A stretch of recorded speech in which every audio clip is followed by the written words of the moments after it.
Olá, gente, irmãos e irmãs do caminho. Estamos aqui mais um dia para nossas leituras do Gota de Fé e Amor. Sejam bem-vindos aqui ao nosso canal. Nós vamos dar hoje continuidade à leitura do livro Trilhas da Libertação, uma psicografia, do médio Divaldo Franco, pelo espírito Manuel Filomeno de Miranda. Tá? Nós fizemos um vídeo anterior que foi justamente a introdução, foi o primeiro vídeo dessa playlist, e agora a gente vai dar continuidade, com esse capítulo que é o Medicina da Alma. Então o objetivo é a gente ler todo esse livro aqui, fazendo alguns comentários em relação a esse livro. Sou um estudante, da doutrina espírita, não sou um desses grandes palestrantes que tem por aí, mas na medida do possível eu estou buscando aqui o conhecimento e a minha evolução também. E gostaria muito de compartilhar isso com vocês e já pedir para vocês, se inscreverem aqui no nosso canal, ativarem o sininho de notificações, compartilhem essa mensagem, essas gotas de fé e de amor com mais pessoas. Então vamos lá dar início à nossa leitura do Medicina Holística. Lembrando que esse capítulo aqui praticamente é uma palestra, do Dr. José Carneiro de Campos, ele no mundo espiritual, ele dando uma palestra aqui para as pessoas que estavam lá, e ele fala bastante a respeito dos processos de cura, os processos também somáticos, a criação de doença pela nossa psique. Então ele começa assim, o texto começa assim: o cenário especial era um convite à reflexão, uma superior mensagem da estesia em pleno coração da natureza recordava um anfiteatro grego, sem as paredes circunjacentes, banhado pela tênue claridade de um longo entardecer. Reuníamos-nos ali alguns milhares de ouvintes interessados nas conferências hebdomadárias, que são conferências semanais, que estudavam e discutiam temas pertinentes ao futuro da humanidade terrestre. E o tema desse caso aqui foi justamente a medicina holística. Os oradores eram convidados conforme suas especialidades e abordagens dos assuntos. Por isso mesmo, eram cativantes, arrebatadores. Naquela oportunidade, o conferencista era o senhor José Carneiro de Campos, médico baiano que contribuíra grandemente para o desenvolvimento e a prática do sacerdócio a que se dedicara na condição de verdadeiro apóstolo. Enquanto perfumada aragem perpassou no ar, Pititinga e nós acomodamo-nos entre os muitos interessados e aguardamos a locução. Apresentado por venerando benfeitor, em poucas palavras, sem as referências vazias e desnecessárias, o amigo assomou à tribuna e, depois das saudações cordiais, começou a sua oração. Então ele foi introduzido aí por um irmão benfeitor, que fez uma breve apresentação dele, sem muita delonga, sem muito enaltecer títulos desnecessários. Então foi uma apresentação bem sucinta, bem diferente do que a gente tem aqui no plano material. E ele começa, o José Carneiro. Ele diz: a perfeita interação mente-corpo, espírito-matéria constitui desde já a base do atual modelo holístico para a saúde. A anterior separação cartesiana desses elementos, que constituem um todo, contribuiu para que a terapia médica diante das enfermidades tivesse aplicações isoladas, dissociando a influência de um sobre o outro, com a preponderância dos efeitos de cada uma delas na paisagem do equilíbrio orgânico, assim como da doença. Então, o que ele diz aqui para a gente é que antes, os tratamentos eles eram muito mais separados, Então, o físico era muito levado aqui em consideração, muitas vezes atuando principalmente nos efeitos da doença que aquele enfermo tinha, e deixando de lado a causa, que as causas a gente sabe, a gente que estuda a doutrina espírita, a gente sabe que a causa normalmente ela vem aí de vidas anteriores, né, e de erros nossos até dessa vida presente. E Carneiro continua aqui, né? Cada vez mais se evidencia que na raiz de muitos males está agindo a vontade do paciente, que se compraz na preservação do estado que experimenta, negando-se, consciente ou inconscientemente, a recuperação.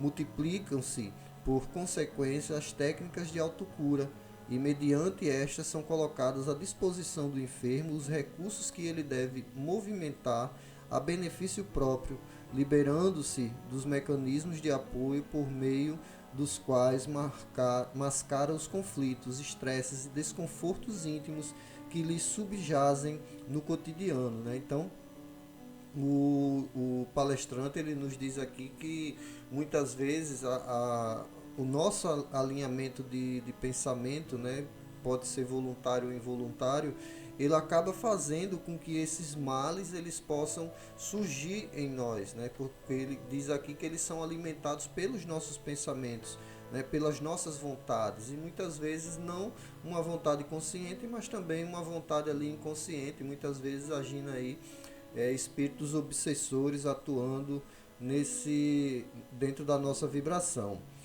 Fazendo uma pausa para que pudéssemos aprender a tese, logo prosseguiu com voz agradável. As tensões mal direcionadas e suportadas por largo período, quando cessam, são substituídas por moléstias de largo porte na área dos desequilíbrios físicos, dando gênese a cânceres, crises asmáticas, insuficiências respiratórias, etc. Outras vezes, propiciando estados esquizofrênicos, catatônicos, neuróticos, psicóticos, né, profundamente perturbadores, quando afetam a área do comportamento moral, conduzem à ingestão e uso de drogas aditícias, alcoólicas e tabagismo, que representam formas de enfermidades sociais, degenerando o grupo humano que lhe padece a presença perniciosa, né? Então, ele fala aqui, já relacionando, né, ao item anterior, que a gente se utiliza de métodos, né, de máscaras para fingir que estamos bem, né? Muitas vezes a gente usa hoje as redes sociais, né, mais como um instrumento de exibicionismo, né? É um instrumento que tem como objetivo, a maioria das vezes, alimentar o ego, né? E às vezes a gente vê aqueles perfis, né, cheios de fotos da pessoa, de todos os jeitos. Isso aí é um grande indicativo de egoísmo, né? Aquela pessoa só vê a si própria, né? E tem essa necessidade ali de estar se divulgando, se mostrando o tempo todo, né? Muitas vezes fingindo uma realidade que ela não vive, né? Escondendo ali conflitos internos, escondendo estresse, né? E outros problemas que ela vai ali maquiando, e isso vai gerando uma certa pressão.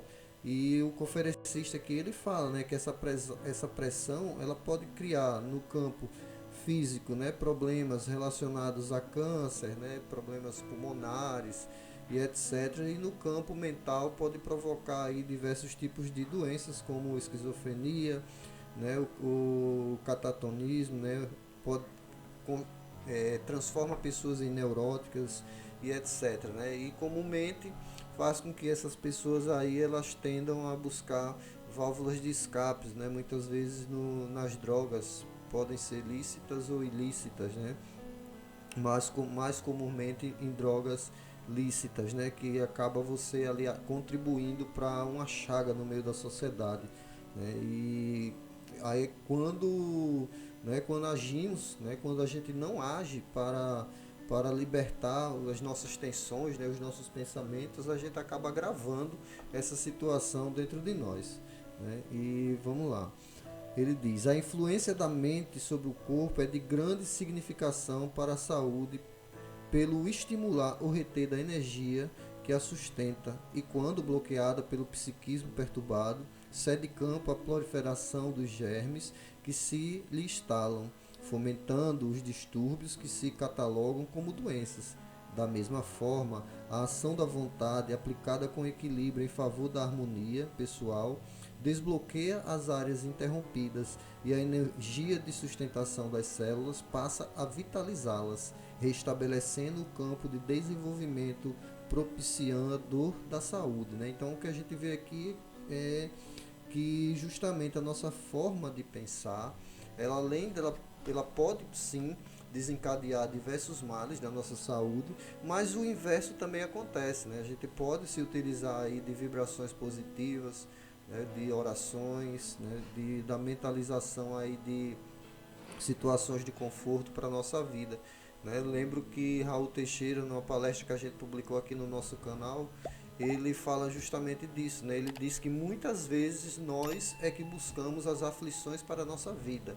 Né? Às vezes o camarada está ali sossegado, tudo bem, mas ele vê o seu vizinho com um carro novo e ele quer um carro novo, ele compra um carro novo, parcela aí a perder de vista e começa a sentir a pressão das cobranças, os atrasos aí, e ele vai sofrendo, ou seja, ele comprou um carro e ganhou junto um monte de aflição para a vida dele, né? É bem interessante, eu aconselho que vocês possam assistir, né? Eu estou deixando o cardzinho aqui se você quiser, né? Por que sofremos? É o tema da palestra do Raul Teixeira. Vamos lá. Novamente fez oportuno silêncio e logo adiu. A casualidade do comportamento psicofísico do indivíduo encontra-se no ser espiritual, artífice da existência corpórea, que conduz os fatores básicos da felicidade como da desdita, que decorrem das suas experiências ditosas ou desventuradas, responsáveis pela energia saudável ou não, que lhe constitui o organismo, bem como pela vontade ajustada ou descontrolada, que lhe assinala o psiquismo, né? Então, esses nossos comportamentos, né, psíquicos e físicos, eles vão dizer muito a nosso respeito, né? Eles vão dizer muito do que a gente vai receber aí, né, de recompensa, né? Então, o que a gente faz, todo efeito de hoje, ele tem uma causa pretérita, né? Então, esses desajustes morais, né, eles e emocionais também, né, do ser, eles podem sim desencadear uma gama de problemas de saúde, né? A gente começa a atrair aqueles pensamentos negativos e começa a externalizar aqueles pensamentos negativos e a gente começa a ter, né, começa a somatizar, né, muitas coisas no nosso organismo, né? E ele fala aqui assim, ó, o ser interior reflete-se no soma, que somente se recompõe e renova sob a ação da conduta mental e moral dirigida para o equilíbrio das emoções e da existência, né? Então, o nosso interior, ele reflete no nosso corpo físico, né? Nossos pensamentos, que ele fala aqui, refletem no soma, né? O soma é nosso corpo físico. Então, somatizar é justamente adoecer o corpo, né? Trazer algo que é do nosso pensamento e materializá-lo ali no nosso corpo, né? Então, nós precisamos sim ter uma sintonia de pensamento voltado aí para o amor, para a caridade, né? Como nos ensina o nosso grande mestre Jesus, né?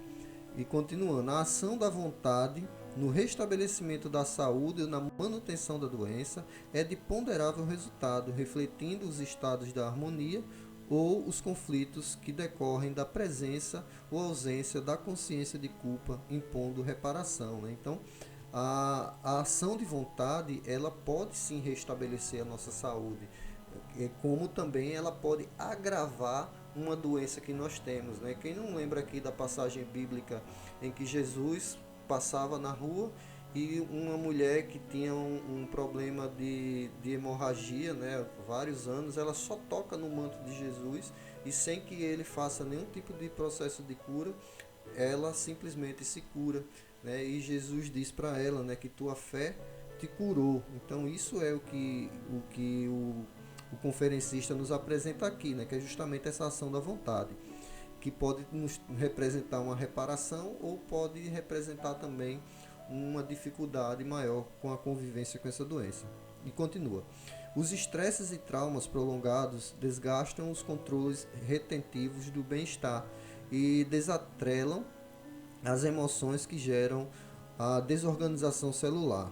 Diante de quaisquer problemas na área da saúde, a conscientização do paciente quanto ao poder que dispõe para a autocura, desde que o deseje sinceramente, é de primacial importância, facultando-lhe a visão de um quadro otimista que lhe propicia a restauração pessoal. Então, é interessante que ele conclama aqui, né, que as pessoas que trabalham, eu imagino que seja isso, né, que as pessoas que trabalham na área da saúde, que elas possam agir, né, de forma a conscientizar aqueles enfermos de que eles têm sim um poder, né, neles, que eles podem utilizar esse poder como um instrumento de reparação, né, de restauração de sua saúde física e muitas vezes mental.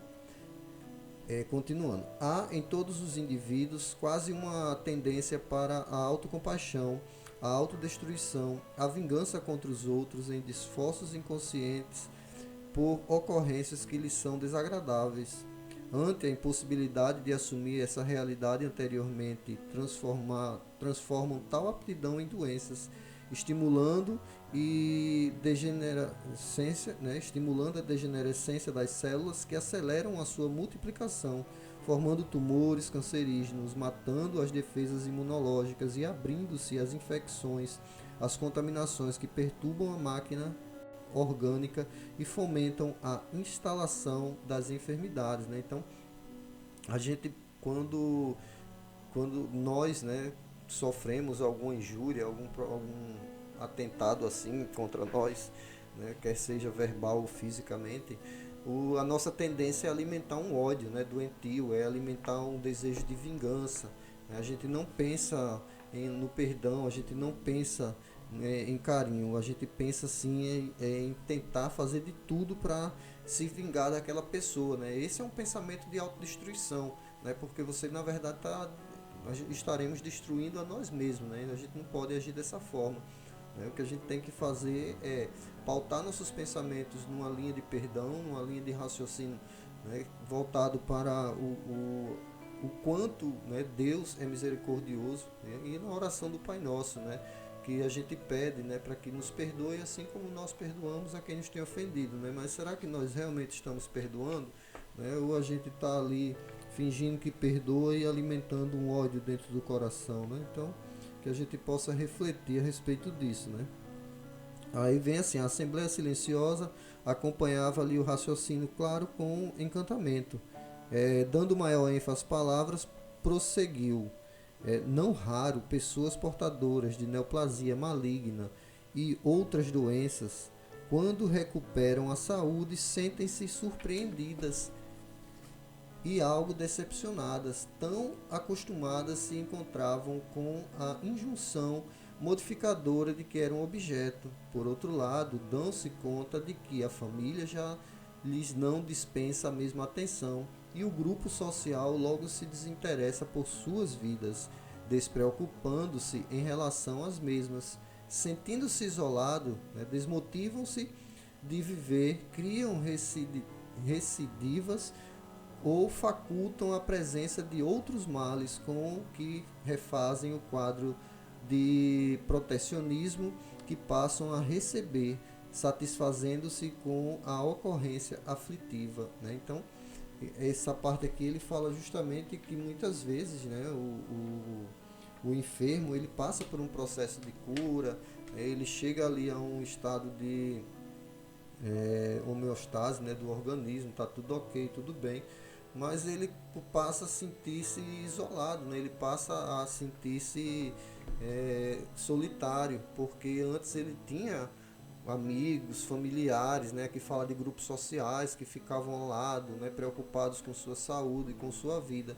E diante dessa minimização da preocupação dos outros para com ele, ele começa a se sentir mufino, né, se sente triste. E aqui fala que ele cai, né, eles criam recidivas, né, ou seja, voltando ao problema que estavam de saúde ou criam novas, né, novas ocorrências, que aqui fala com ocorrência aflitiva, né? Então é interessante isso daqui. Continuando, né? Uma terapêutica bem orientada deverá sempre fundamentar-se na realidade do espírito e nos reflexos do seu psiquismo no corpo, Da mesma forma, diante dos fenômenos perturbadores da mente, o conhecimento do estado somático é de importância para aquilatar-se sobre a sua influência no comportamento mental, né? Então, essa avaliação do problema, né, do paciente, né, do enfermo, ele precisa tanto vir, por exemplo, se a enfermidade for física, é preciso que se faça uma análise, né, do comportamento mental, espiritual daquela pessoa.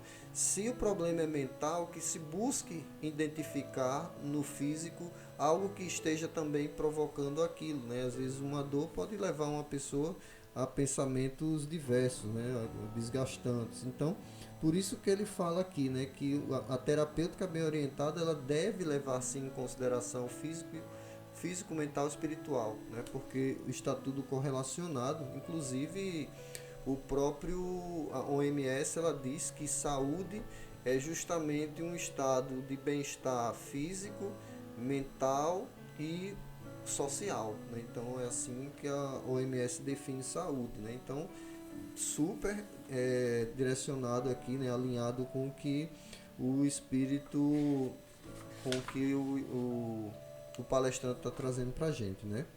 Vamos lá. E continua. Espírito e corpo, mente e matéria não são partes independentes do ser, mas complementos um do outro, que se interrelacionam poderosamente por meio do psicossoma ou corpo intermediário, que é o perispírito, encarregado de plasmar as necessidades evolutivas do ser eterno na forma física e conduzir as emoções e ações às telas sutis da energia pensante, imortal, então reencarnada. Sem essa visão da realidade do homem, a sua análise é sempre deficiente e o conhecimento sobre ele de pequena monta. Então, assim, né, a gente está vendo aqui que o perispírito, né, ele vai ter tudo vai ser plasmado no mundo espiritual, de modo que o perispírito vai passar aquilo para a parte material, né, que é o envoltório carnal do ser. Né? Então esse perispírito ele plasma tudo isso e a gente acaba sentindo, né? Por exemplo, uma pessoa que se suicidou, né, que abreviou aí sua própria vida com um tiro na cabeça, possivelmente ela vai vir aí em outra vida com idiotia, né, ou coisa do tipo. E outros tipos de suicídio que você pode acompanhar aqui também, ó, no card que eu já deixei aqui, né, com o estudo do livro Memórias do Suicida, que você vai ver isso aí bem mais, de forma mais profunda. Né?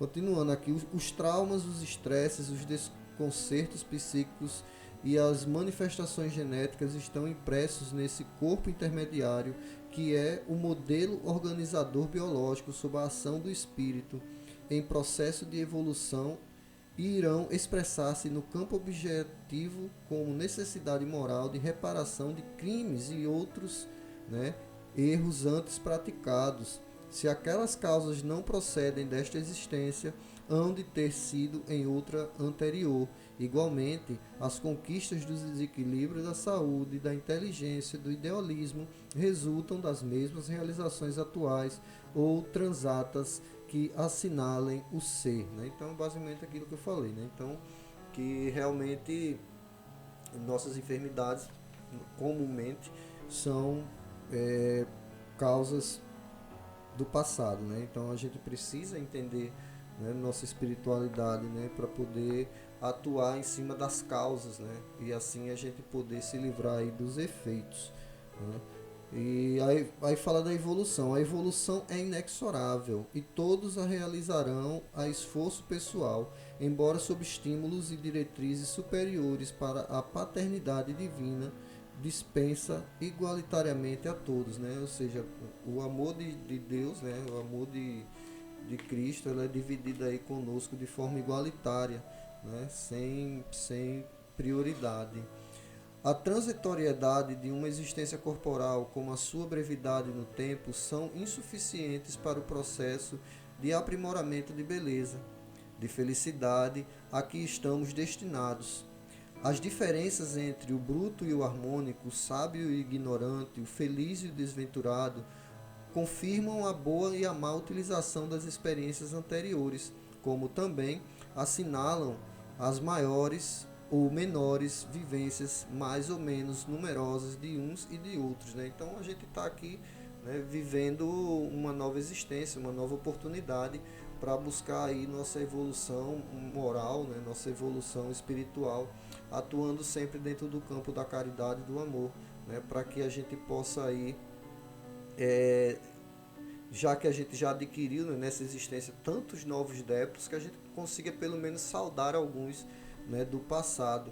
Né? E se você está gostando desse vídeo, eu peço mais uma vez a você que se inscreva aqui no nosso canal, compartilha, ativa o sininho de notificações e compartilha esse vídeo aí com seus amigos. Divulgar a doutrina espírita é um ato de amor e de caridade. Né? Então vamos lá. A reencarnação é, portanto, o processo interno de crescimento ético-espiritual, facultando a aquisição de valores cada vez mais expressivos na conquista da vida. Seria irrisão limitar a adição de títulos iluminativos ao espírito projetado na sublime aventura da evolução, tendo pela frente a indimensionalidade do termo que lhe está destinado. Nesse contexto, a doença é acidente de trânsito evolutivo de fácil correção, experiência de sensação desagradável que emula a aquisição do bem-estar e das emoções saudáveis, ocorrendo por opção exclusiva de cada qual, e somente o próprio indivíduo poderá resolver, corrigir e dela libertar-se. Né? Então, dentro desse contexto, a gente tem aí as doenças como acidentes de percurso, né? Muitas vezes é algo que nós recebemos, né, a pedido nosso, em vidas pré-existência carnal e que servem para nos habilitar aí a um processo de evolução. Né? A gente vai ver os processos de resignação, né, muitas vezes a aceitação e a busca da cura, né?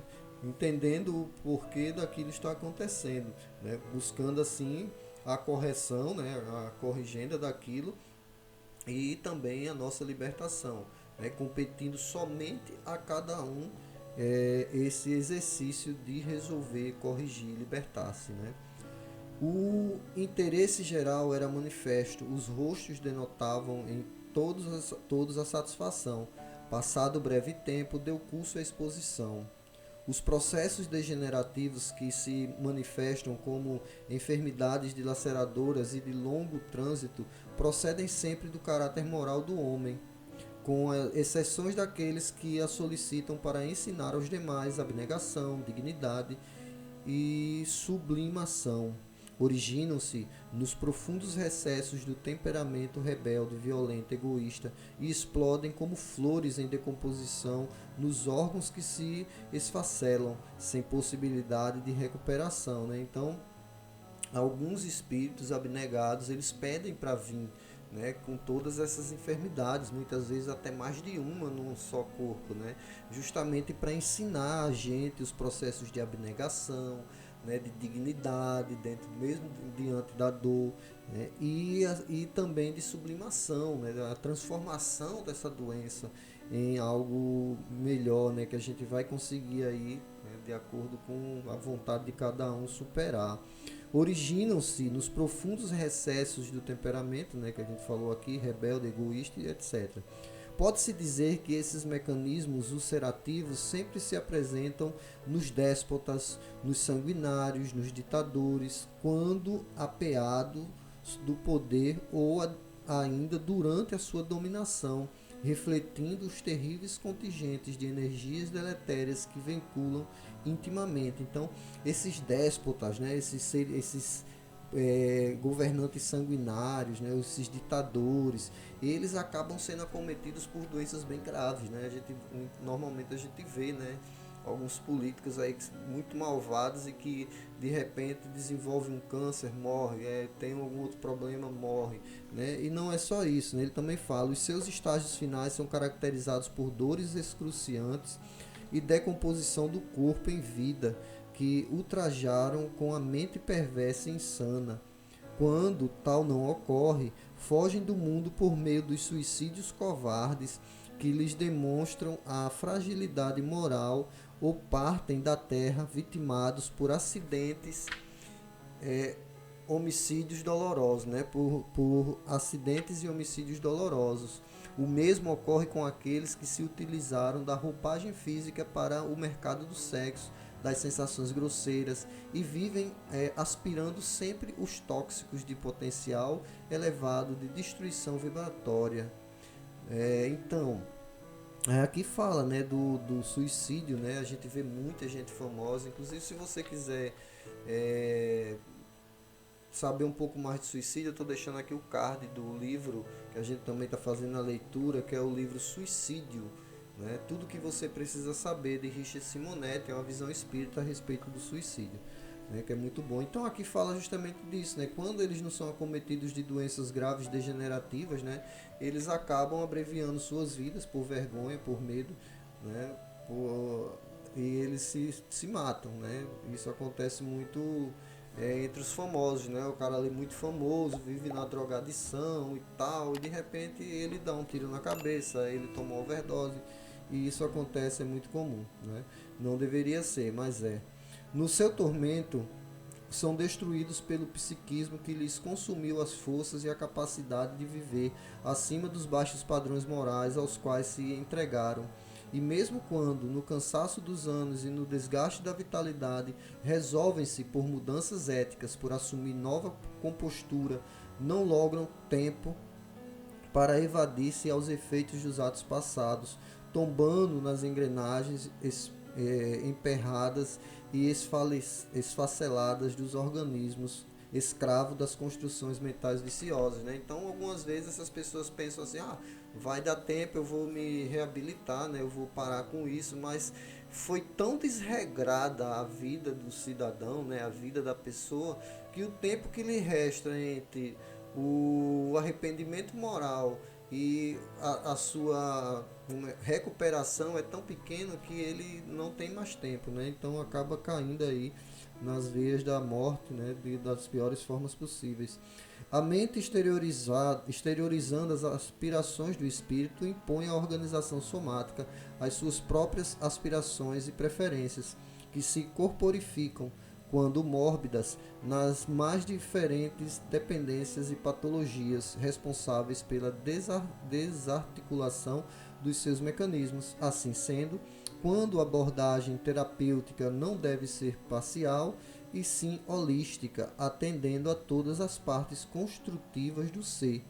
Em boa hora, a consciência médica confere atenção às terapias alternativas que, na sua maioria, consideram o homem um ser total e buscam-no essencial, imortal, trabalhando sobre a sua realidade profunda que é o espírito, a fonte de energia a manifestar-se no corpo. Né? Assim, mediante o novo modelo biológico, todo tentame em favor do equilíbrio deve fundamentar-se na transformação moral do paciente, a sua recomposição emocional, originada na mudança dos papéis mentais para a adoção de pensamentos sadios e na vivência concorde com os ideais de engrandecimento que são catalisadores das forças vivas presentes na natureza. Então aquilo que ele fala é que, né, que bom que hoje a gente já tem esses processos, né, de busca pela saúde, são processos mais voltados aí para a questão holística, né? Que bom que tem isso, mas que a gente possa dar bastante atenção, né? Que a gente precisa fazer com que o paciente ele entenda que os processos psicológicos deles são fundamentais, né? Processos psicológicos voltados aí para sua cura mental, né? Para sua cura emocional, de modo que ele consiga aí vibrar em harmonia com a natureza, né? A natureza perfeita aí, a natureza bela, né? Então, quando se fala de uma terapia holística, né? A gente fala justamente dessa sinergia entre o homem e o meio ambiente, né, de modo a gente viver aí em conformidade e em alegria, né? Até porque Deus não nos criou para sermos tristes, né? Deus criou a gente para que a gente goze de felicidade, e é justamente que se pede aqui essa sintonia ecológica, né? Que interajam, né? Que interagem na sua constituição global. Eis porque as preocupações com o verde, A harmonia do meio ambiente e a sua preservação fazem parte do esquema de saúde social, mudando completamente os conceitos modernos da agricultura industrial para a superprodução, com os consequentes danos que decorrem, né, das aplicações químicas, bem como as atuais alucinações imobiliárias que destroem a flora, tanto quanto a poluição dos rios, lagos, ar e mares, com os detritos químicos das fábricas, com o mercúrio nas áreas de mineração e todos os fatores que se transformam em chuvas ácidas destruidoras, no aumento das áreas, né, desérticas e no efeito estufa avassalador. Então, você percebe que o conferencista, né, o José Carneiro, ele está muito ligado aqui, ele está muito atualizado com relação ao que está acontecendo hoje, né? E isso aqui, né, esse livro, ele foi ditado lá em 94 para 95, né? Ele foi publicado em 95, né? Então, assim, lá ele já estava com esse pensamento. E o que a gente está vivendo hoje no Brasil é desmatamento descontrolado da floresta amazônica, os biomas, né, Caatinga, Mata Atlântica, Cerrado, estão sofrendo, né, com o assoreamento dos rios, destruição da mata ciliar. A gente está vendo aí a mineração, né, descontrolada, jogando muito resíduo de mercúrio dentro dos rios, poluindo esses e afetando a vida das pessoas. A gente está vivenciando hoje uma crise com uma grande carga de agrotóxico, né, nos produtos que a gente consome, né, e N outros fatores que estão aí interferindo no meio ambiente. Lembrando que a Organização Mundial da Saúde diz que saúde é bem-estar físico, mental e social, né? Então, o social ele está aí no meio ambiente, né? Esse social é um ambiente perfeitamente equilibrado, né? Esse mental é uma sinergia de pensamentos entre as pessoas voltados para o bem, para o meio ambiente, né?